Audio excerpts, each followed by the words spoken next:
మంగళగిరి నేను దాదాపుగా ఒక 15 సంవత్సరాల క్రితం ఇక్కడ కలెక్టర్గా పనిచేసినప్పుడు మంగళగిరి మొత్తం కూడా నాకు తెలుసు. ఒకవైపు లక్ష్మీ నరసింహస్వామి ఆశీస్సులు ప్రజల్ని ఎప్పుడూ దీవిస్తూనే ఉంటాయి. నారా చంద్రబాబు నాయుడు గారి దీవెనలతో మరొక వ్యక్తి, ఆ వ్యక్తి ఈరోజు మిమ్మల్ని అన్ని విధాలుగా అభివృద్ధి వైపుకు నడిపించడానికి కంకణబద్దులై వచ్చారు. ఆయన ఎవరో కాదు, మన నారా లోకేష్ బాబు గారు.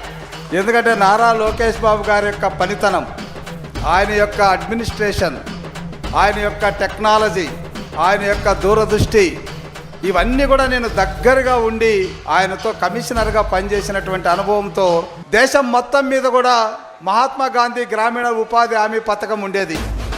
అయితే మన రాష్ట్రంలోనే 25,000 రన్నింగ్ కిలోమీటర్లు సిమెంట్ రోడ్డు వేశామంటే దానికి ప్రధానమైనటువంటి కారణం నారా లోకేష్ బాబు గారు. మన స్ట్రీట్ లైట్లో LED లైట్లు వేయాలి అనేటువంటి ఆలోచన ఎవరికి రాలేదు, కానీ ఆయనకు మాత్రమే వచ్చింది. LED లైట్లు ఏది రాష్ట్రంలో లేకుండా మన రాష్ట్రంలో అమలు పరిచారు.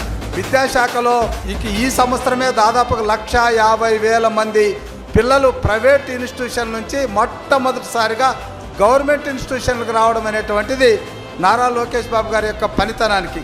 అదేవిధంగా IT శాఖ మాత్రులుగా 20 లక్షల మందికి ఉద్యోగాలు ఇస్తామన్నారు. ఇప్పటికే 6.5 లక్షల మందికి ఉద్యోగాలు ఇచ్చారు.